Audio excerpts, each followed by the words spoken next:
Dear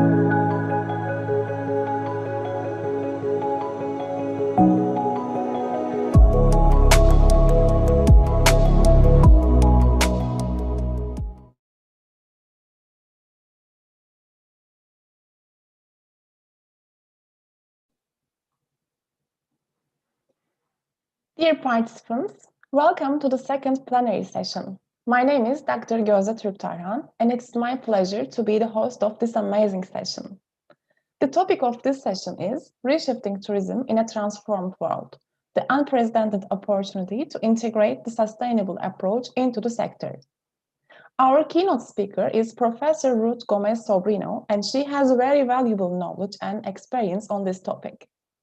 Professor Sobrino is a development professional that has worked for 6 United Nations agencies in over 30 developing nations. She has led the first national crisis communication strategy for Madagascar before the pandemic and has trained over 60 tourism administrations in Africa, Asia, and Latin America in communication-related topics. Besides her work at United Nations and other international organizations, she has developed her career at MIT University, India, and at University San Pablo CEU in Spain, where she is teaching geopolitics and international organizations. The focus of her career has been always to engage stakeholders, including private firms, governments, academic networks, and the media around development frameworks like the Millennium Development Goals and the Agenda 2030. Today, she is here to highlight the opportunity to utilize the 17 Sustainable Development Goals as the best tool to restart, but also to rebuild and to transform tourism in the global recovery from the COVID-19 pandemic. But before inviting her, I would like to invite the moderator of this session, Associate Professor Gürhan Aktaş from 9 Eylül University, Faculty of Business Administration, Department of Tourism Administration. Hello, Professor Aktaş, how are you? I'm okay, Gözde. Good morning to you. Good afternoon to those from Europe and Turkey, Middle East. And good evening to those from Asia and from countries far away. This is probably an advantage of online seminars that we are all together thanks to the technology.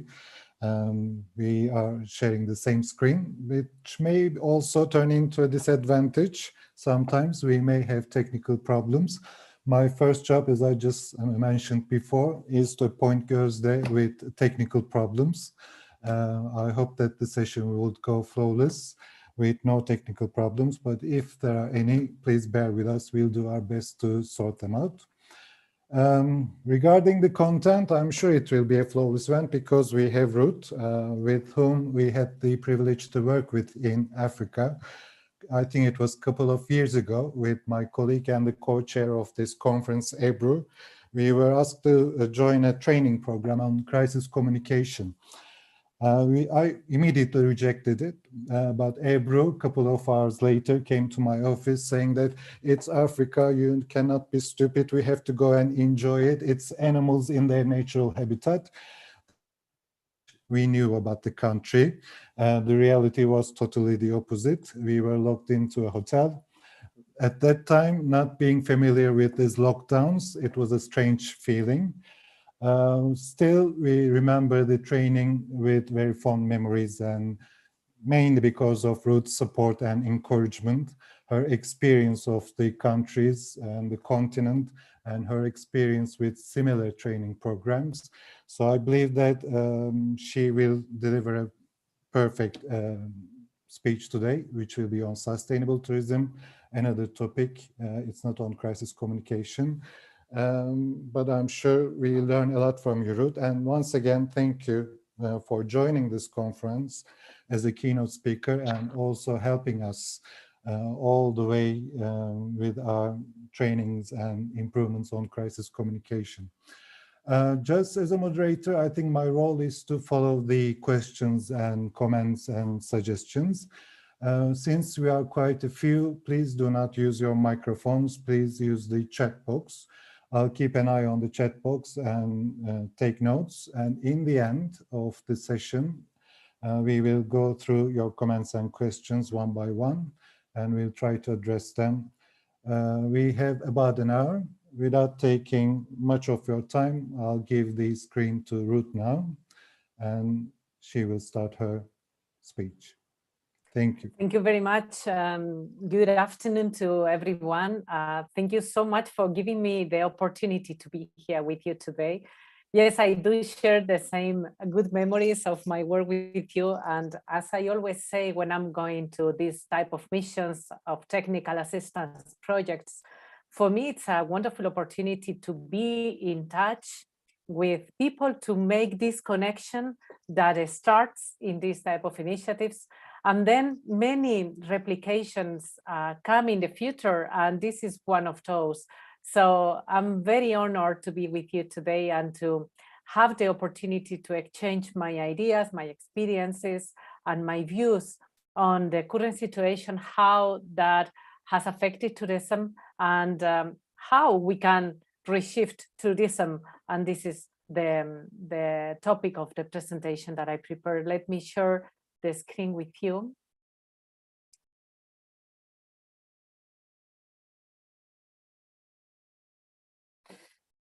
Well, as I said, I guess that you may agree with me in highlighting the fact that this conference is taking place in a very challenging and unique momentum when the world apparently starts to recover. Apparently, I'm saying because everything is about uncertainties since the last year, from an unprecedented shock that has affected the whole world, actually, and many sectors, and therefore bringing together professionals from different backgrounds to discuss how we can continue after the major shock of this pandemic in the last year becomes a great opportunity. So I would like to start again by congratulating the organizers of this conference that is taking place in these challenging times, but that can be also considered a unique opportunity to start thinking in different ways. Congratulations again to the organizers. And I have prepared this intervention precisely with that spirit, considering the current times as a unique opportunity to reshift and also to rebuild tourism. And I would like to address in my intervention three major questions. Let me see if I can. Yeah, three major questions and areas of discussion. The first one, how was the tourism sector before this crisis? The second, how can we measure the impact on tourism that this crisis is having? And finally, why do we have a unique opportunity to rebuild the tourism industry? And this is what I will be defending in my intervention. Well, in 2019, just a few months before the COVID-19 crisis exploded, numbers related to tourism were progressing in a very positive manner, apparently. There were more than 1.4 billion international arrivals in destinations, so an increase of 5% compared to the previous year. We were reaching 1.7 trillion USD in international tourism exports. So we were actually having positive prospects according to numbers. But this is an academic conference, right? So we present evidence-based data. So let's be honest, there were many controversial debates around the tourism sector before the crisis. And some of the debates were around three major topics. Over tourism, so we were speaking about congestion, the pollution that tourist arrivals were generating, not only at international level, but also at domestic level within destinations. And we were also talking about speculation and escalating rents in most of the cities receiving high numbers of tourists.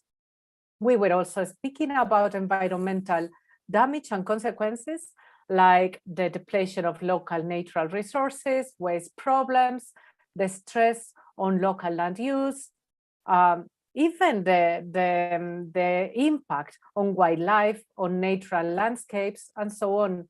Water scarcity, fragile ecosystems, wildlife and the Venus, these were challenges that we were already facing before this pandemic started last year.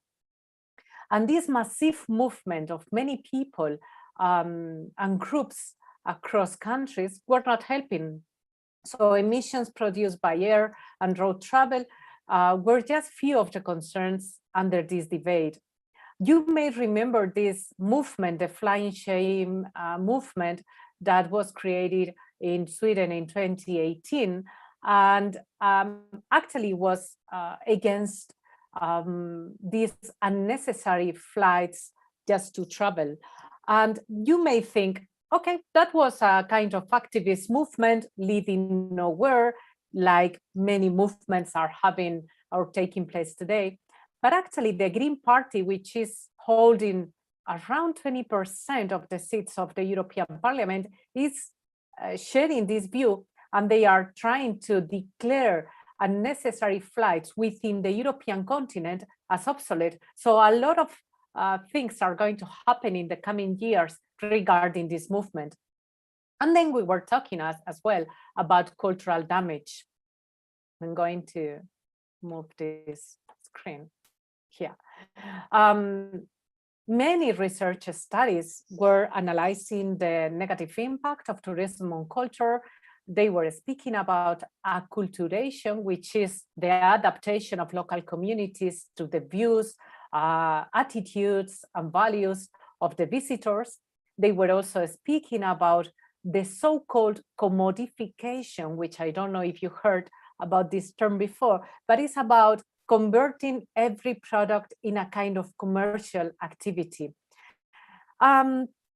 So with these three major debates, three major areas of concern over tourism, environmental concerns, and cultural damage or cultural impact, the pressures induced by tourism in many destinations, even before the crisis, led to other debates like gentrification, so crowd management, as I was attending before the pandemic, local protests in many cities calling for stopping these massive movements of visitors, and also disparities and inequalities created by this massive movement of people.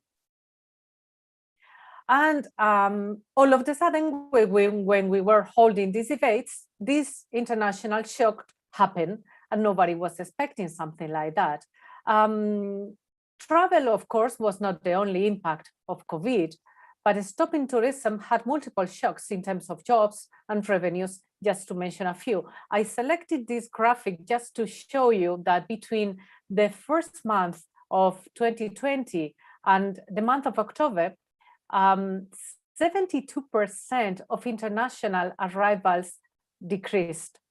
So that shows, or that gives us an idea of the tremendous impact on a lot of countries, particularly those developing nations just depending on tourism. Passenger demands decrease around 70% in international flights, and about 60% in domestic flights compared to the previous year. And still, this trend is happening in 2021, although we see that the sector is trying to recover. Again, this is, of course, such an immense shock that we should start thinking in how to reconsider many sectors, and tourism is a key one. I don't know if you heard about this document at the UN work. The Future We Want was an incredible push for thinking in sustainable development related concepts that was published 20 years later than the Rio Declaration, which was again one of the hits to start thinking in a different manner. And the way that this document, a simple policy document agreed by many governments and many stakeholders was creating in the UN work, I believe that now we should start thinking or preparing a document addressing tourism. So can we really think in a kind of outcome document on the tourism that we want? Do we really want to continue the bad practices done under the tourism sector if we are speaking about a more sustainable future for the whole humanity, for the whole planet?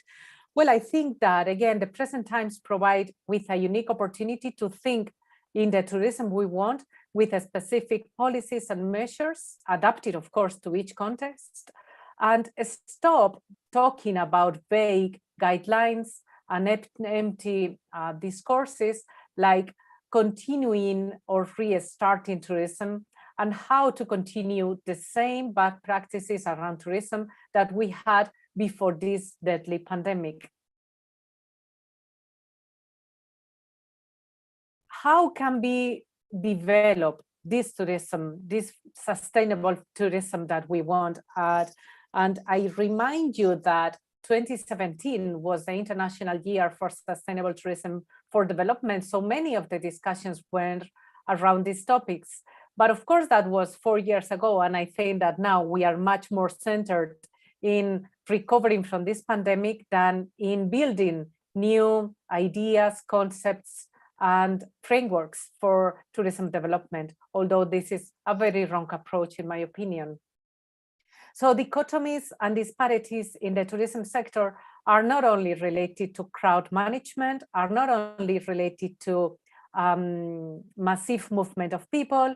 And of course, we will not recover the sector just keeping the social distance and using this hydroalcoholic solution when we go to hotels. This requires a much more holistic approach that tries to avoid the inequalities generated by the sector at different levels. And I refer to the, as I said, the speculation of land, of businesses, of many practices, the gentrification and massive movements of people, the touristification of destinations, which are diminishing the value of the touristic offer, simplifying cultural expressions, caricaturing communities. Do we really want to continue diminishing the value of local production and chronifying poverty? Of course, generating indecent jobs, because this is, and that's why I use this picture, this is one of the movements that we saw in the last years, the cleaners that we have in the hospitality industry, suffering from this and indecent jobs and going to the European Union institutions just to demand more decent jobs and more consolidated frameworks to operate. This was happening just before the pandemic and continued even in the pandemic. So we are in a unique opportunity to reshift the sector as a communications professional tackling crisis communications. Of course, I think that we have a great opportunity to build from this consolidated idea of this is what tourism had in the past, having a negative impact in so many destinations, to this view, to this idea, to have tourism as a catalyst of change, as a catalyst for a better world, which is something actually very possible. The good news is that we have already a unique framework for reshifting tourism. And this is the Agenda 2030 and the 17 Sustainable Development Goals. So can we start at least thinking about tourism as a positive activity that contributes to positive dynamics? I believe, yes, we can do that. But what to do if you are Minister of Tourism? How to act in case of a company engaged in the travel and tourism sector? A lot has been said, as I mentioned, since March 2020, although I have the feeling that we just continue the same approaches, the same dynamics that were common within the tourism and the travel industry. In that sense, again, superficial guidelines will not be sufficient, and we really need to start thinking in major areas to advance with policy dynamics, with policy strategies. I identified, following these sustainable development goals, 3 areas to use the 17 SDGs as a positive driver to transform tourism. Then the first one would be the fair distribution of the immense revenues generated by tourism, so that this sector is really focused on reducing poverty, enhancing quality of life of communities, promoting active and contributing entrepreneurship modalities and business models, and definitely public-private partnerships. What are the goals that are related to this first area of work? The first goal, the second goal, 4, 5, 8, 9, 10 goals. Why? Because they address no poverty, zero hunger, quality education, which is essential to advance sustainable tourism, gender equality, because women are at the core of tourism development, decent jobs aimed at inducing real economic growth, industry innovation, reduced inequality. So all these goals are addressed by this first area of work when we speak about reshifting and rebuilding a new tourism concept. The second area could be the integration of environmental concerns. So actually tourism is a driving force to enhance awareness, to enhance capacity building on specific goals. And I identified here the goal 7, 11, 12, 13, 14, and 15.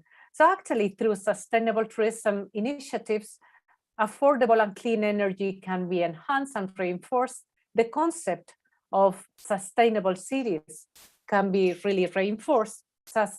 Responsible consumption and production, of course, should be at the core of the traveler today. And then that could be considered as a positive step towards climate action and the protection of life below water and life of land on land. The third area is probably the most challenging one, because it is related to tourism governance and political commitment.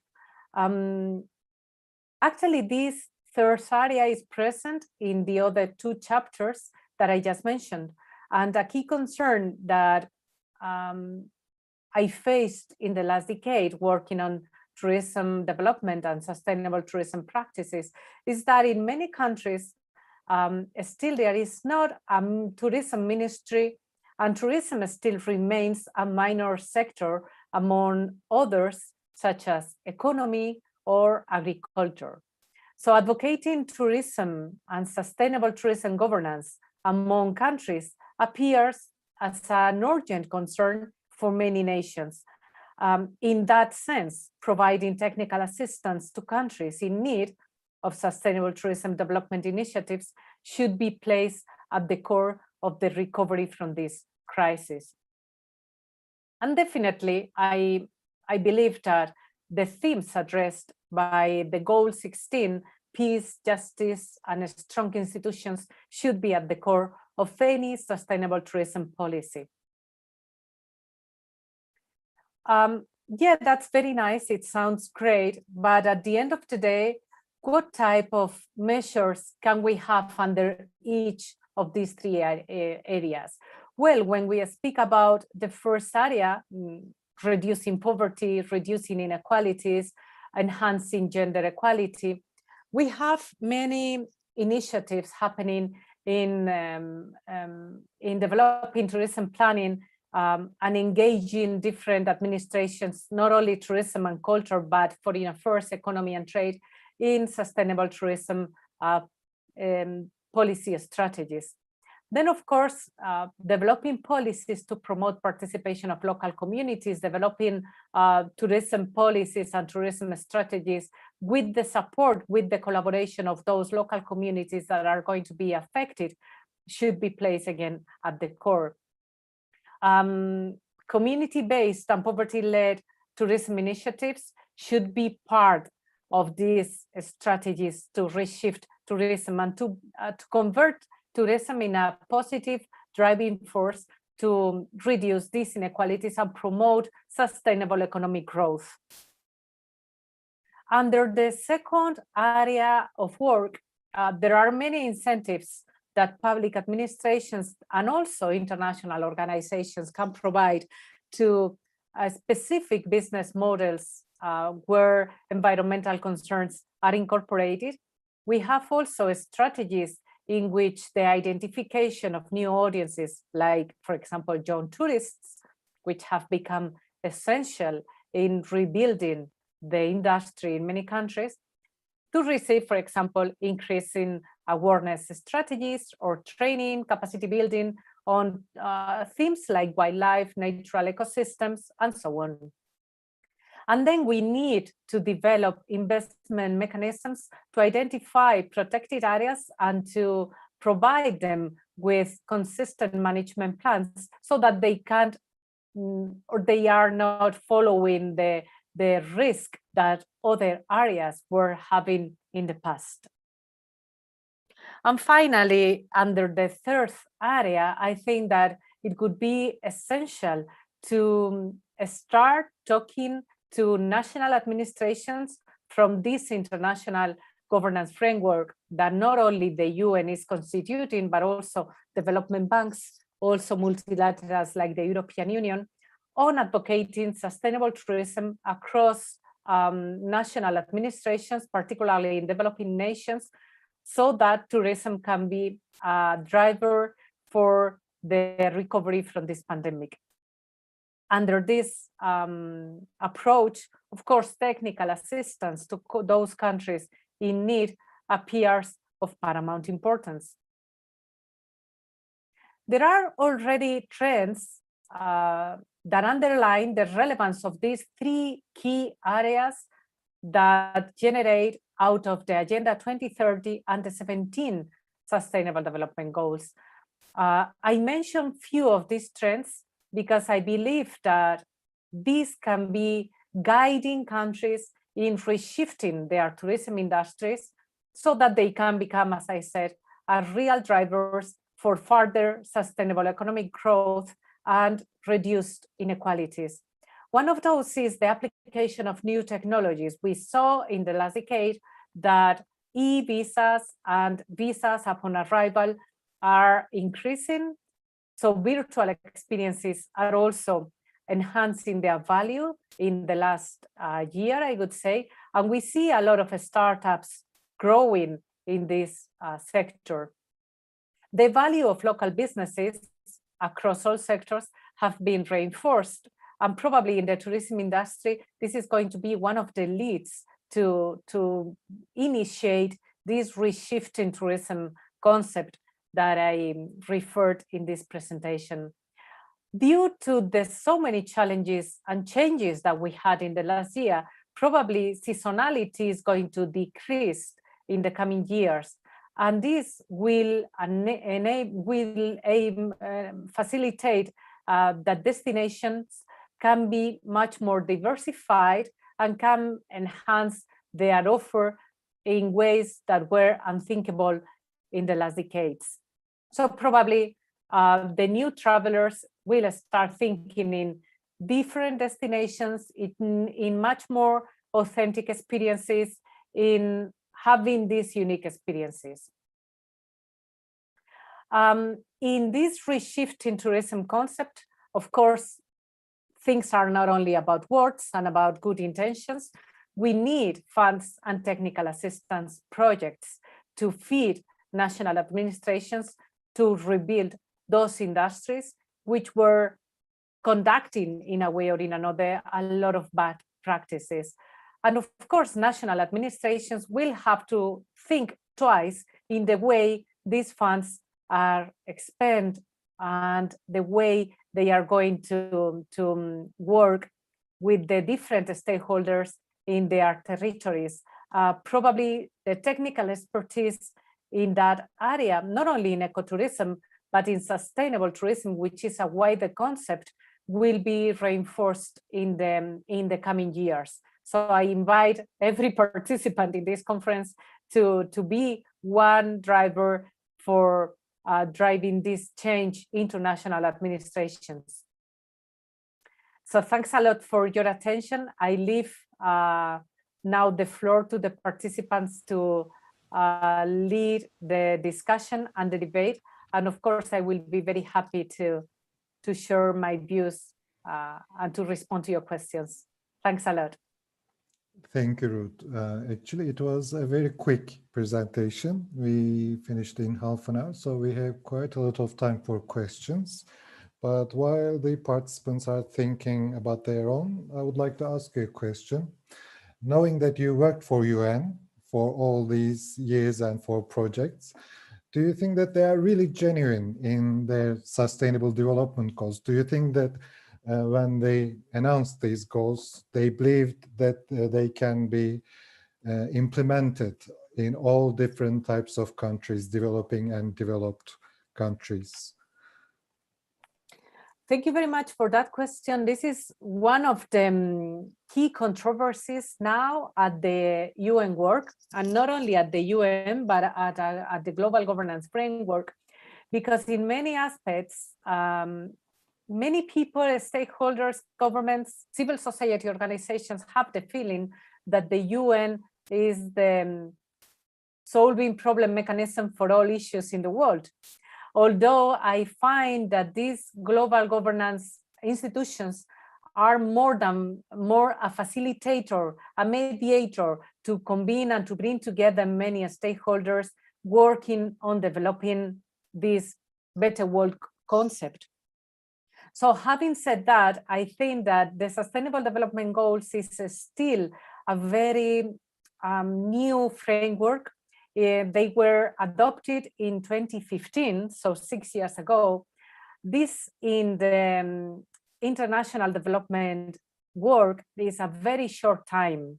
Still a lot of governments, a lot of societies in the world, a lot of stakeholders, my own students, are not really aware of what this SDGs entails. So although the intention is good, still they have not been transferred or translated into good work. But on the positive side, there has been a lot of governments working on advancing the SDGs with specific actions because of one fact, which is important. And I think that this is one of the major contributions of the SDGs and the Agenda 2030 compared to the previous framework, which was the Millennium Development Goals. The national contributions. These national contributions are kind of voluntary reporting from countries stating the areas in which they advance on specific sustainable development goals and also on specific targets. So for example, you may see a report from a specific country telling on policies to use energy efficiency methodologies in specific territories. You may see also policy development in national administrations to enhance the use of the inclusion of youth in policy mechanisms. So I believe that it's not only the framework of the SDGs, but also the national contributions to those SDGs what makes the difference. Still, there is a long way to go, particularly in sensitizing, advocating, and informing about these mechanisms so that countries can really embrace the different policy possibilities to be applied in their particular context, because this is about a global framework that can be applied to a specific national or regional context. I don't know if I answered your question. Exactly, yes. Thank you so much. And my understanding is that probably countries should approach different sustainability goals, and maybe they should prioritize according to their systems and their characteristics of the tourism industry. While waiting for the other participants to ask questions, maybe I can ask another one because I don't see any question being asked. Can I say a comment on what you just said? Yes, please. One of the aspects with sustainable tourism approaches and methodologies is that normally tourism has been seen in terms of numbers. So I'm going to judge the impact of tourism in my country, just highlighting that we receive 78 million tourists every year. This is the numbers that Spain was receiving, the second destination in the world. This, the number methodology, doesn't mean that tourism is really making a good and positive impact. On the contrary, we may see that there are countries like Spain, 78 million people coming every year, it's like double of the population, having a very negative impact. So tourism, in my view, was seen or was analyzed in a very wrong manner. But then we go to a specific context and we see that tourism has really contributed to alleviate poverty, to alleviate inequalities, and to create jobs. It is in those contexts which have been actually very specific and not a lot, where tourism really show us that it's not only about numbers and it's not only about quantitative measures. We really need to evaluate the impact of tourism in a different manner. And this is what tourism, what sustainable tourism is teaching us. We really need to evaluate tourism in the long term, how communities were involved, how communities were impacted, what type of industries were benefiting out of tourism. That was actually the discussion which was raised by the other keynote speakers of the conference, Professor Larry Dwyer, and he said that it's not about numbers, it's all about well-being, both individuals and also the tourism sector. We have a question from Professor Çobanoğlu. How do you see the role of technology in obtaining sustainable tourism? You mentioned that you saw it as an advantage. For example, watering systems for hotels and golf courses based on smart sensors or electric saving systems in hotels. The first time I saw the application of technology in the tourism sector happened kind of a decade ago, when I saw an application just to go through the Museum of Baghdad from my house. I was so thrilled about that.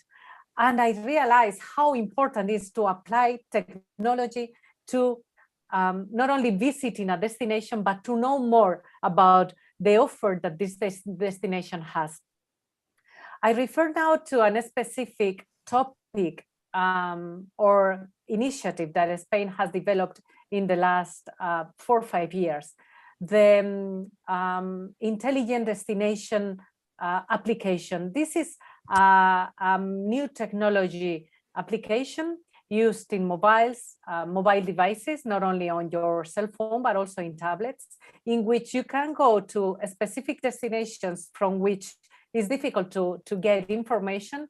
And then you see the different possibilities to know more about that destination, the history, the culture, the communities, the traditions linked to that destination. And this initiative is going to be now exchanged with Latin American destinations. I'm involved in the project, that's why I'm mentioning it.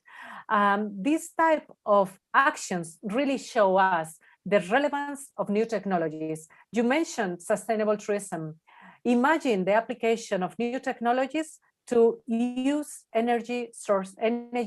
efficient sources of energy in a specific ecotourism resorts. I don't think that more sustainable ways of consumption and of production, not only related to tourism, but other sectors, can be advanced without the application of these new technologies. So not only in the application, but also in the measuring impact, these new technologies are actually quite relevant in developing this sustainable tourism approach, I believe. Knowing that you travel a lot for different tourism projects and training programs, I would like to ask another question which is related to this technology question. Do you think that it would be easier for developed or developing countries to apply these sustainability goals? When you use technology, you need a developed country. It might be much easier. But think about Africa. The tourism system is still not very well developed, and maybe the system is not really well established. But maybe it's more likely to progress on sustainable basis in countries where tourism doesn't exist that much. What is your opinion, knowing that you travel to Africa a lot? I will mention just a couple of experiences. I mentioned in my presentation the way e-visas and visas upon arrival have been developed in the last years. I had the opportunity to go to Russia 3 years ago. I had to cancel my trip because I had to leave my passport in the embassy in my country for 1 month, 1.5 months. It was not really clear to me, and I can't be without my passport for 1 month, as you know. So I couldn't go to Russia. Then I was visiting Cambodia 3 years ago, the same period, and I got my visa to visit Cambodia in 3 hours. I don't think Cambodia has more resources than Russia. However, traveling to Cambodia was easier than traveling to Russia. And these two examples are a good example of how technology can really attract visitors to just explore what you can offer, not only in terms of culture, but also attractions, tourism, traditions, and so on. The same happens in the African continent. We may have this overview of the African continent as very poor countries with no resources, with no technical expertise. So how we are going to advance towards this ICT development that we need in sustainable tourism. But ICT has been growing in the African continent more than in any other part in the world in the last decade. This means that basic resources like having an electronic visa system can be applied by many nations that are not even considering to have that system. And it's not only about the electronic visa, it's also about having a connected way to engage your stakeholders in common actions. So for instance, if there is a kind of festival in the country which really portrays a unique tradition that you are offering to international visitors and also to domestic visitors, because tourism is not only about international or foreign visitors coming to your country, then you are able to speak with one voice. Then you are able to enrich the experience of the traveler in a wider way. So technology is not really about spending a lot of money. It's not having the a quite sophisticated infrastructure, because we saw that countries with that infrastructure are not really developing the potential of having that. And then other nations with less resources are really taking the lead and are really taking the opportunity that new technologies are offering. Thank you. Ebru has a question. She's asking simply, among all these 17 sustainability goals, if I'm wrong, please correct me, Ebru, which one you think needs research from the academics that can be implemented in practical environments? Which one you think should receive the priority from the academic society? You know that we have 17 goals. Most of them are interconnected. So it's difficult to differentiate gender equality from for example, peace and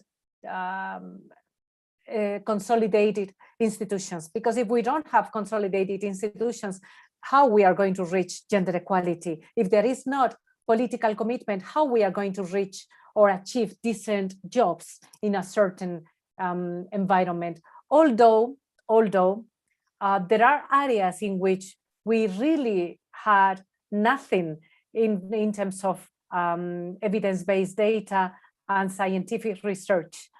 In my opinion, inequalities, reduce inequalities, which is one of the goals, is transversal to all goals.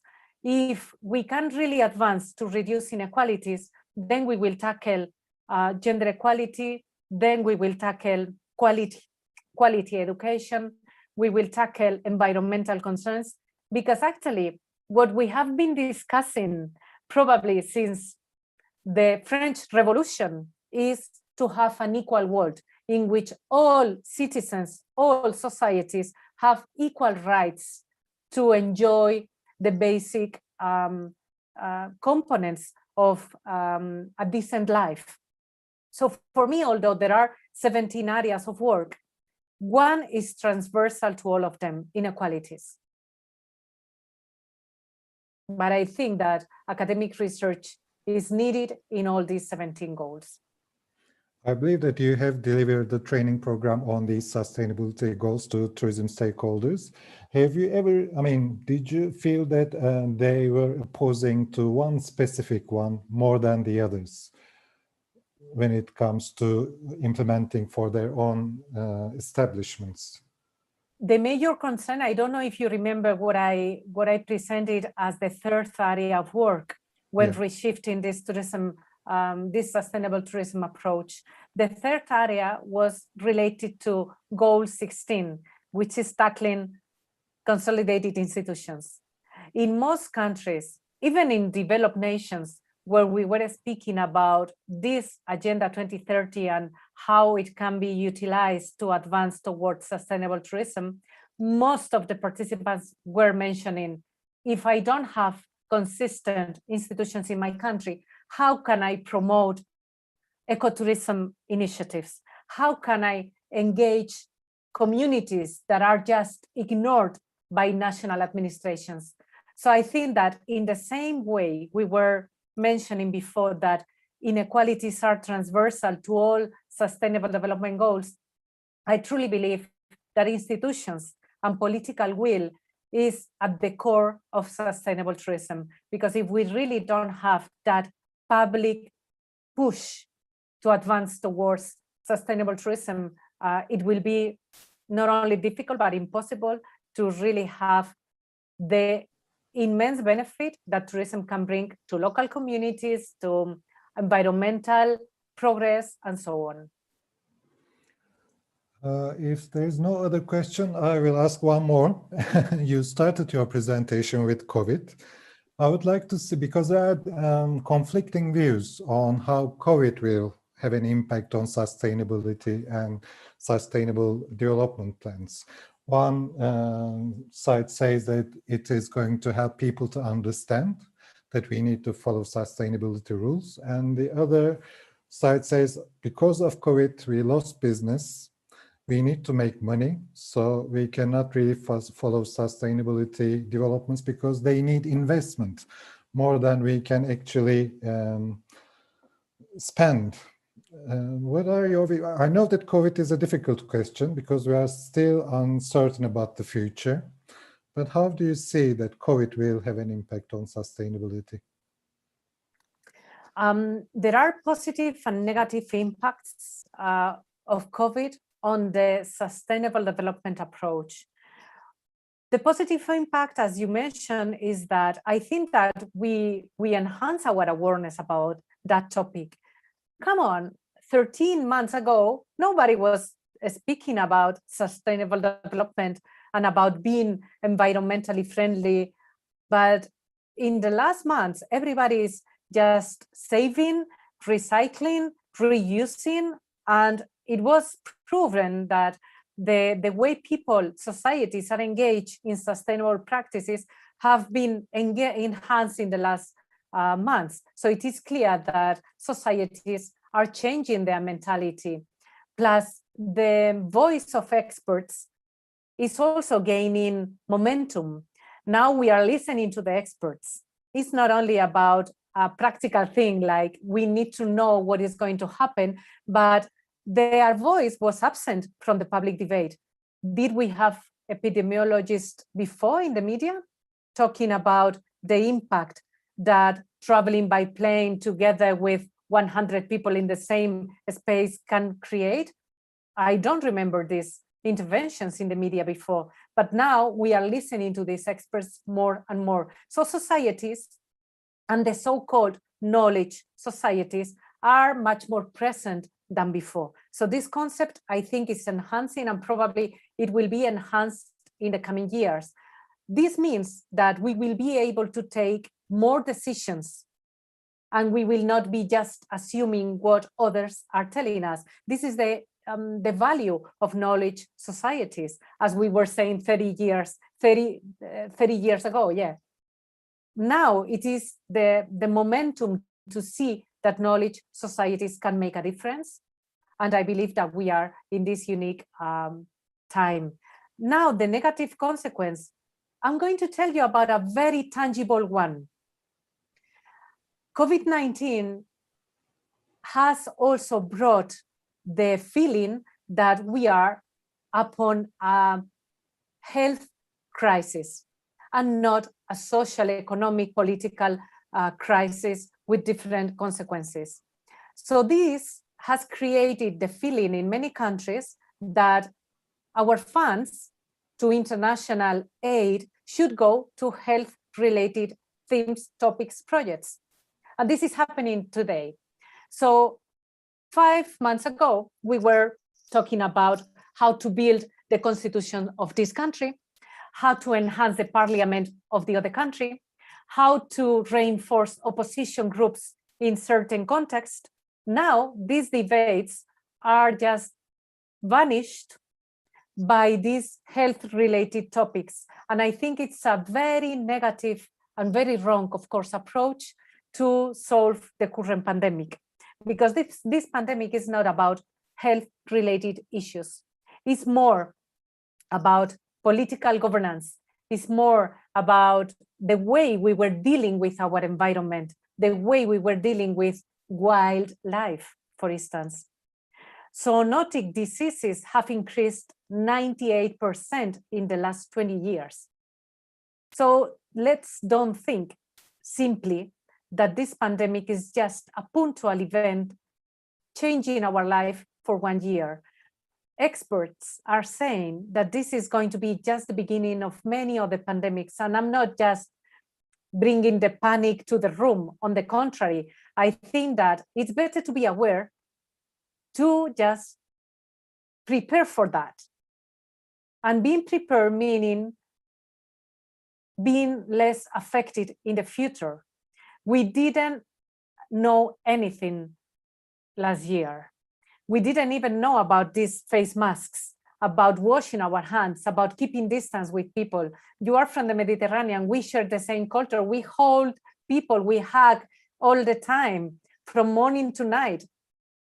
And we change that. So imagine to what extent we are just coping with the crisis. Being aware of what comes will make us more prepared to face the really multiple consequences of pandemics of this type, because more will come in the coming years. We are getting close to the end Being of the session. Being sustainable for me is the only way ahead. Yeah. We are getting close to the end of the session, but we have some comments and questions, I think. There's one from Nehir, a very ambitious student from our department. I believe that tourism has the power to show people how the world is, and in this way help them to get rid of their bias to other culture and country. I also believe that tourists can draw lessons from other societies through tourism. To what extent tourism can show visitors the local issues and the lessons learned in a destination? You talked about culture commodification and tourists having a social cultural impact. Yes. This is a question. I can't be impartial in answering this, because imagine a person like me coming from a small village in Spain, having the opportunity to move to Turkey when I was 21 years old. That was the greatest opportunity in my life. After Turkey, I was moving to Cairo. After Cairo, I moved to Syria, Damascus, then Jordan, Lebanon. And I believed since the first one of my experiences that only by traveling, by meeting other people, by really having this equal relation, one can really eliminate prejudices, which is actually one of the major concerns of our current societies. I believe that tourism contributed a lot to diminish these prejudices, but still the way tourism was developed in the past contributed to enhance those prejudices in many ways, in many forms. And I remember when I was living in Egypt, and this is one of the examples, many friends of mine who were visiting me in the 4-year period that I was living there wanted me to bring them to the pyramids. The pyramids is amazing, dog monument, as you know, but I was telling them, you know, we can go to other landscapes, the desert, the south, the small villages. They really have the sense of tradition and the sense of Egypt. And most of them were like very afraid of going to these destinations and asking me, no, but you know, it's very risky to travel in this country. And I was like, you know, you just need to come. You just need to see by yourself that this country is like your own country. So at the end of the day, definitely traveling to certain nations help you to open your mind. But the traveling process is more an individual option. It's not just about taking a plane and just landing on a certain airport. It's about a decision that you just take to explore and to try to know more about that specific context. I have to ask organizers whether we have to stop or we can carry on with the remaining questions. We can continue. Okay, there's one from Mehmet Altın. He asks, most of the conversation seems to focus on formal institutions. Many studies point to the importance of informal institutions for policy implementation. When people gain financial advantage from certain activities, they sometimes ignore other factors. How might we improve people's attitudes, approaches, etc., toward the changes we are talking about? For example, education. And I'm not sure what he means with informal institutions. Maybe he's referring to NGOs. I don't know. They have a great role in the sustainability development. But here you go. Yeah, true. I mean, I refer a lot about public administrations and public institutions because I think that without that framework, it's very difficult to advance. But I saw many examples and many contexts, many countries in which private sector conglomerates, unions, institutions, networks are really pushing hard to create a new tourism industry in those contexts. Their work with advocating sustainable tourism to the national administration has been really remarkable. Their work with civil society institutions working, for instance, in remote areas has been really remarkable. But I would say that without the political commitment, those efforts are really hard to sustain. After a certain period of time, private sector, at the end of the day, are really looking for sustaining their benefit. And if public institutions are not helping, then it's very difficult to sustain their commitment and their willingness to change. We have two comments more than questions. It's harder to crack prejudice than an atom. It's Filiz Dalkılıç Yılmaz. And the other one, I shouldn't skip, I should go a bit up. From İlayda Zeynep, she says, actually media and traveling are influencing people That's why societies are more into sustainability. And I think there's one addition from Mehmet Altın. Formal institutional systems are rules, laws, and regulations that are created to govern society. Informal institution systems, on the other hand, include traditions, codes of behavior, and customs. So he's educating me here. Thank you for the clarification. I'm not a management person, I'm a marketing person. So thanks for that contribution. Thank you so much, Ruth. It was a very nice, interesting, inspiring speech. Thank you for accepting their offer and becoming keynote speaker of this conference. I'm sure we learned a lot from today's session. If you have final things to say, this is the last chance. Thank you so much. Again, it was an honor to be with you today. I wish that next time is in presence so that we can exchange in a much more active way. My last comment, I think, would go to enhance the motivation that many people may have for sustainable tourism practices. I know that we are in a real momentum to think even about our own careers. And I tell you that many countries right now are really looking for experts in this field to guide their national tourism strategies and policies in a sustainable manner, because they realize that this is the only way to advance. There are many now tenders. So I really encourage everybody to follow and to reconsider that field, because it's a very interesting field of work. Thank you so much. Thank you so much. And thank you all for your participation. I think Gözde has an announcement to make. We'll finish with her announcement. Thank you. Thank you so much. Thank you so much, Professor Aktaş. Dear participants, thanks for being participated and for your questions. Also, I would like to thank to our moderator, Professor Aktaş, and our keynote speaker, Professor Sorbino. Before closing the session, I would like to inform you about forest tourism. Every day, a new sapling is planted in the forest tourism in Turkey with our donators. If you would like to be one of the donators of forest tourism, please visit the website that's shown in the video. Hope to meet with all of you in the third plenary session at 5 p.m. in Turkey time zone, which is approximately 1 hour later.